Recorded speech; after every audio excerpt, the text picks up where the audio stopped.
toujours avec Jérôme Bretagne, avec Jonathan McCardy. Nous sommes ensemble jusqu'à minuit. Appelez-nous, venez nous interpeller au 32-16. D'ailleurs, amis marseillais, à mon avis, vous allez pouvoir décrocher votre téléphone. C'est gratuit. Appelez-nous parce que Jonathan McCardy va vous parler de Mario Balotelli et de l'Olympique de Marseille. Pour lui, comment ? D'amour. Oui, tu vas nous parler d'amour, pardonne-moi pour cette présentation, parce que c'est vrai que je suis un peu trop brute comme ça, alors que toi, tu es un sentimental, et donc tu as beaucoup de choses à nous dire. Sachez aussi qu'après cet avis tranché, venez jouer avec nous, appelez-nous au 732-16, au 32-16 tout simplement, parce que le 732-16 c'est pour un autre jeu, ça n'a rien à voir. Le 32-16 pour venir participer à notre quiz à partir de 23h45, soyez dans l'équipe de Jérôme ou dans l'équipe de Jonathan. Je crois d'ailleurs que Jonathan a quelques comptes à régler avec Jérôme. J'ai pris une raclée la dernière fois, mais j'en avais mis une avant, même si c'est semblant de l'oublier. Vous aimez bien les enchères ? Ah, j'adore ça. Il y aura les petites enchères. Ah ouais, voilà. Bien, tiens, vous serez avec un auditeur chacun. Appelez-nous donc 23h45. On joue pour vous faire gagner 5 t-shirts de l'after. Il n'est pas encore habitué avec l'argent, l'oseille. Oui, ça, exactement. Ah, donc là, je pars avec un avantage, c'est vrai. D'ailleurs, rassure-moi, tu n'es pas vraiment payé là. Comme toi. Même exactement comme toi. Exactement. Bon, on est tous pareils. Hein. Oui, bien sûr. Dis donc, on n'est pas payé parce que le budget a été mis. J'ai failli sortir le mouchoir. Sur Twitter, ils disent c'est normal. Ils disent c'est normal. Tu t'achètes les petits. Allez, c'est parti pour l'avis tranché de Jonathan McCardy. Alors bon, on va pas tomber dans l'Uchronie. Uchronie, récit d'événements fictifs à partir d'un point de départ historique. Pour conclure. Oui, parce que Pierre est en train de tomber dans l'Uchronie, tu fais bien de conclure. C'est simplement un récit d'événements fictifs à partir d'un point de départ historique. Bravo. Merci Jonathan McCardy. Oui, merci beaucoup Jonathan. Alors, je veux bien que tu nous parles d'amour, mais fais très attention quand même avec les mots compliqués. Tu sais que je n'aime pas ça. Donc pour toi, Mario Balotelli et l'Olympique de Marseille, on sait que les deux camps se sont rapprochés. Se draguent, exactement. Et pour toi, ce serait un magnifique mariage. Non. J'aimerais qu'on laisse une chance à l'amour. Alors je suis content de faire cet avis ce soir parce que toi l'amour, je pense que je te sens romantique, et puis Jérôme l'amour, ça il s'y connaît aussi un peu quand même. Et puis voilà, donc pour partir sur Balotelli, en fait, il y a des mariages de raison un peu avec Valère ou Valérie, le chien, les enfants, et puis t'as le siège sur le Renault Espace. Et puis t'as les vraies histoires d'amour, les belles histoires d'amour, celles où t'as la passion qui l'emporte un peu sur la raison, cette passion qui t'emporte un peu dans un tourbillon de déraison avec ce que Tarkovsky, qui est donc le réalisateur le meilleur réalisateur de l'histoire du cinéma, appelle la sombre flamme du désir qui consume les corps et les âmes. Et voilà, le mariage possible entre Balotelli et l'OM, à mon sens, c'est ça. C'est la sombre et magnifique flamme du désir qui envahirait le corps et l'âme de l'Olympique de Marseille. L'envie de revibrer au rythme d'un amour si intense qu'il pourrait bien porter au pinacle des sentiments ou au gouffre qui serait une sorte de haine. Mais justement, moi, j'ai envie d'être romantique, et comme j'ai envie d'être romantique, j'ai envie de voir Mario Balotelli à l'OM, parce que je pense qu'il faut le tenter. Parce que l'histoire de Balotelli, en fait, c'est ça, c'est l'histoire d'un amour un peu contrarié. Je pense que Balotelli, c'est un mal-aimé. C'est l'histoire d'un gamin qui est bourré de talent. On l'a vu débarquer à 17 ans à l'Inter. C'était un joueur qui avait un potentiel énorme, qu'on nous présentait comme une future star, et puis ça s'est pas si bien passé que ça. Il y a eu des frasques, il y a eu des comportements parfois inadaptés, parfois inadéquats. Et surtout, ce qui s'est passé, c'est qu'à chaque fois, il y a eu des problèmes avec des entraîneurs qui n'ont pas su le cadrer. Je pense à Mourinho à l'Inter, Mancini, même si au début ça se passe bien à City, au final ça se passe plus si bien que ça, et donc ses performances déclinent. Brendan Rodgers à Liverpool, ça a pas du tout collé, Balotelli a rien fait. Et quand on regarde les saisons où Balotelli a bien marché, c'est à Nice, avec Lucien Favre, et puis avec Allegri au Milan. Dans les deux cas, c'est deux entraîneurs qui ont réussi à poser un cadre, en fait, un petit peu structurant, qui ont su lui parler, qui ont su avoir un espèce de rapport paternaliste avec lui. Et à chaque fois, quand ça s'est passé comme ça s'est très bien passé. Il y avait le cadre pour éviter que Balotelli ne vrille. Mieux encore, je pense que sur les 2 saisons qu'on a vues de Balotelli à Nice, j'ai l'impression que ce qu'on n'attendait plus est peut-être en train d'arriver. J'ai l'impression que Balotelli arrive à une certaine maturité à la fois sur et en dehors du terrain. Parce que quand on regarde ce qui s'est passé, j'ai vraiment l'impression que Balotelli il a mûri. Il se comporte bien dans le vestiaire. C'est une sorte d'équipier, de modèle, d'équipier peut-être pas référence, mais pour les jeunes au sein du vestiaire niçois. Et puis il a été là dans beaucoup de gros matchs. Donc ça déjà c'est un gros progrès par rapport à ce qu'il nous avait proposé auparavant. Donc alors oui, Balotelli il est pas parfait. Je vous pose pas la question, mais est-ce qu'on peut dire que Balotelli c'est l'attaquant de classe mondiale qu'il aurait pu être ou dû être ? Non. c'est pas encore ça. C'est un attaquant sur le niveau européen, le niveau Ligue des Champions, c'est un attaquant de deuxième, troisième chapeau. Mais je pense que Balotelli à l'OM, ça peut vraiment marcher. Après tout ce qu'on a critiqué, Jérôme aussi, comme moi, Rudy Garcia, je pense qu'il faut lui reconnaître un mérite, c'est que je pense que c'est le coach idoine pour Balotelli dans la mesure où il a ce côté meneur d'homme, un petit peu paternaliste, à la fois strict, il sait mettre les coups de bâton, mais c'est aussi faire les câlins. Et je pense que Balotelli, ça peut... Balotelli et Garcia, comme diraient les jeunes là, avec leur application, c'est un match. Et je pense surtout que ce qui est un match aussi, c'est ce groupe olympien. C'est un vestiaire qui est soudé, qui est vivant, qui est jamais le dernier pour déconner. Et je pense que ça peut vraiment bien correspondre à Balotelli, comme on a vu les déclarations d'Adil Rami quand la France a joué contre l'Italie. Mieux encore du point de vue du jeu, quand je vois le profil de Balotelli avec son profil un petit peu complet, il a une belle une palette assez large, il peut jouer de haut but pour faire jouer les petits Thauvin, Sanson et compagnie, il peut prendre la profondeur, il sait jouer de haut but, enfin il a vraiment le profil de l'attaquant qu'il a manqué à l'Olympique de Marseille cette saison-là. Alors oui, moi j'ai vraiment envie de le voir. C'est vrai que ça peut passer ou ça peut casser, et dans les deux cas je pense que ça sera avec beaucoup de fracas. S'il réussit sous le maillot marseillais, j'ai pas de doute, je pense que ça sera une de ces belles histoires d'amour que le Vélodrome a connues ces dernières années, mettons on va pas remonter si loin, mais avec Lucho González, avec André Ayew, avec André Pierre Gignac, avec Mamadou Niang. Drogba ? Avec Drogba aussi, évidemment. Et nul doute par contre que si ces vieux démons le rattrapent, et que l'état d'esprit et l'investissement ne sont pas au rendez-vous, que si il a cette attitude avec cette motivation qui est valétudinaire et qu'il a cette nonchalance qui le caractérise parfois, ça pourrait vraiment péter. Mais dans les deux cas, je pense ça fera des étincelles, en bien ou en mal. Alors ok, on avait tous encore en tête les titres des journaux quand Bielsa est arrivé à Marseille. On disait que c'était un Fada qui débarquait chez les Fada. Là, si Balotelli vient à Marseille, ça serait aussi un Fada qui débarquerait chez les Fada. Mais quoi de mieux qu'un Vélodrome en fusion avec l'ambiance que le Vélodrome peut avoir lors des grands soirs? Quoi de mieux que l'amour des deux virages sud et nord, l'amour que ces deux virages peuvent donner pour un mal-aimé comme Balotelli? Alors oui, je pense que le risque en vaut vraiment la chandelle. Je pense qu'il faut que les dirigeants olympiens doivent tenter le coup. Je pense que Balotelli, lui aussi, doit tenter le coup.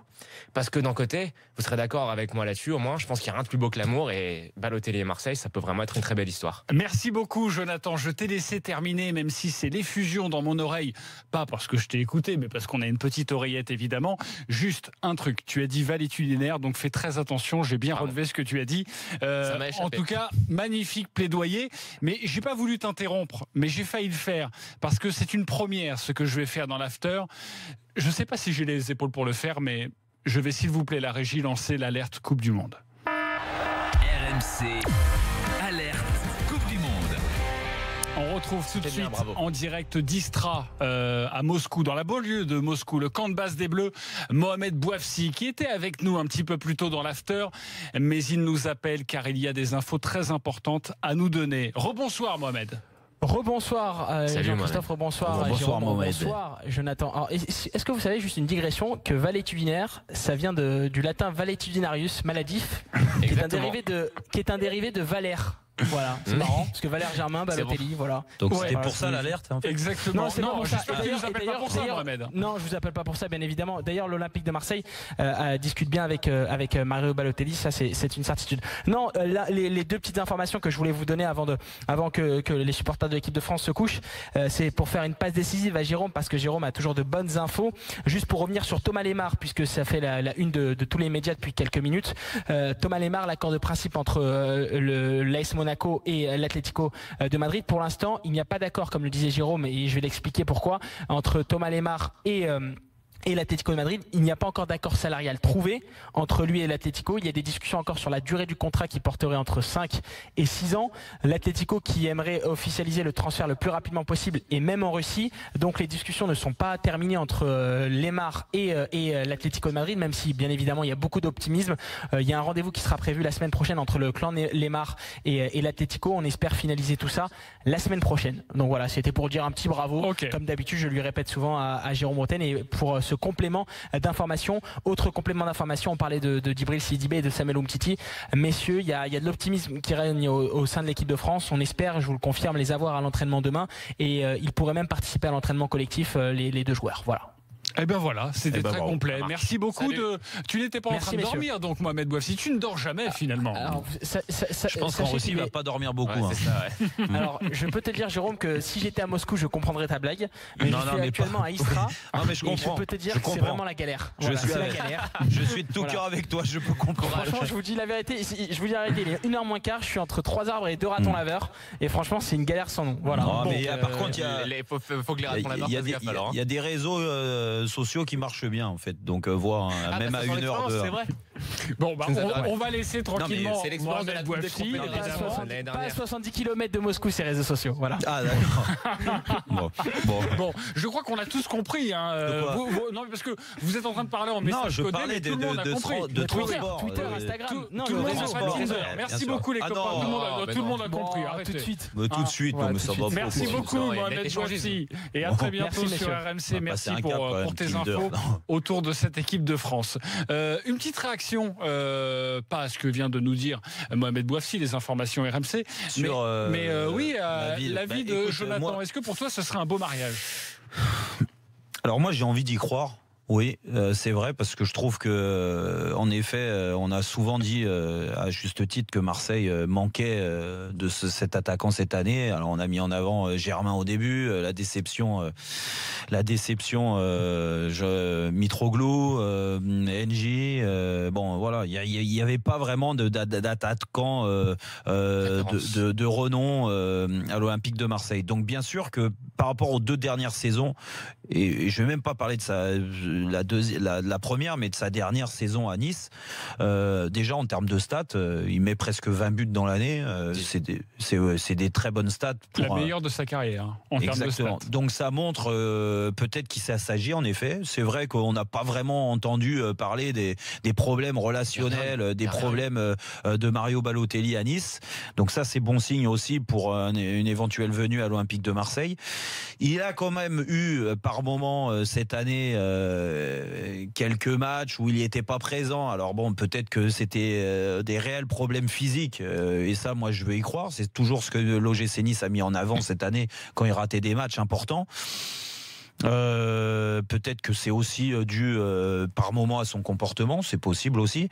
Mais après, il a raison. C'est pas un fada qui vient chez les fadas, mais je pense que le mariage peut vraiment bien se faire entre l'Olympique de Marseille et Balotelli, parce que il aime cette ferveur. Balotelli, il l'a dit. Et quand je suis venu jouer au Vélodrome, j'étais impressionné, vraiment. Donc ça, il va se servir de cette communion avec le public, et sans aucun doute que s'il arrive d'entrer à marquer des buts, ça va prendre une ampleur incroyable au stade Vélodrome. Et surtout quand on voit ce qui s'est passé cette année, parce que ce groupe, mine de rien, a réussi à rassembler vraiment les supporters avec son équipe par rapport à ce qu'ils ont fait cette année. Alors c'est parti un petit peu en vrille, pas en vrille, parce qu'ils ont perdu l'Europa League. Ça peut arriver en finale contre l'Atlético Madrid. Ils font malheureusement pas la Ligue des Champions, donc ils font l'Europa League. Mais de nouveau à repartir sur une bonne saison, et je pense que ce public a besoin d'avoir des joueurs avec ce caractère-là. Et aujourd'hui, dans ce poste devant, à part Balotelli, je vois pas quelle idée il pourrait avoir pour faire rêver les gens. Parce que le problème, c'est aussi l'aspect financier. Il faut appeler un chat un chat. Un attaquant, c'est très très cher. Balotelli aujourd'hui est encore dans les clous par rapport une dizaine de millions, et puis Mac qui prendra en charge une partie de son salaire. C'est pour ça. Tu vois. Mais alors que si tu veux faire venir un nom claquant des autres championnats européens, c'est pas possible. C'est très On dur. parlait par exemple de l'année dernière Diego Costa, enfin ce genre de joueur. Aujourd'hui, voilà. Donc Balotelli, vraiment, c'est le seul bémol que je mettrais, et j'en ai parlé moi dans un avis tranché avant aussi, du moins c'est en réponse à un avis tranché peut-être de Daniel, ce qu'il avait fait sur peut-être l'arrivée de Balotelli, c'était quand Flo Thauvin avait parlé de lui et tout ça. J'avais dit attention, parce que Rudy Garcia a privilégié son groupe cette année. Il n'a pas voulu recruter en hiver pour pas modifier ce groupe, pas mettre un petit grain de sable qui pouvait tout faire exploser. Parce que on sait très bien que dans les clubs comme l'Olympique de Marseille ou le Paris Saint-Germain, à forte pression, si tu as un joueur qui se fond pas dans le collectif, ça peut perturber. Là, il y a un groupe qui vit super bien ensemble. On l'a vu cette année, vraiment. C'est pour ça qu'ils ont réussi à faire de tels résultats, à mettre cet état d'esprit sur le terrain. Balotelli, il va falloir qu'il se fonde dans ce collectif. S'il veut jouer son côté petit starlet, un petit peu en dehors, ça fait longtemps perturber. qu'on l'a pas vu ça. Non, mais il y a quand même le risque. Il a un comportement. Même sur le terrain, il n'a pas un comportement ultra collectif tout le temps. Il a un ego, et c'est pas une critique, il a un ego surdimensionné. Il va arriver il va modifier ce collectif sans aucun doute dans le vestiaire. Ça va faire parler. Quand il va parler, quand il est très chambreur, alors peut-être le fait qu'il soit très chambreur, c'est plus facile pour se fondre dans le collectif. Peut-être que ça va faire du bien aux joueurs à côté et peut-être encore élever leur niveau. C'est possible. En tout cas, moi j'ai envie d'y croire, et puis même pour le bien du championnat, avoir Marseille là-haut qui fait aussi parler de lui, eh ben écoute, on va y aller. Exactement. Merci beaucoup Jérôme pour la réponse de cet avis tranché de Jonathan Maccardy sur Mario Balotelli, l'Olympique de Marseille. Évidemment, toutes les informations sont à retrouver sur notre site RMC Sport, et nous on se retrouve dans quelques instants, une poignée de secondes, pour la dernière ligne droite de l'after ce soir. Nous allons jouer. Voulez-vous être avec Jérôme Roten? Voulez-vous être avec Jonathan Maccardy? Il reste sur un 7-2. C'est dans quelques instants sur RMC dans l'after. À tout de suite.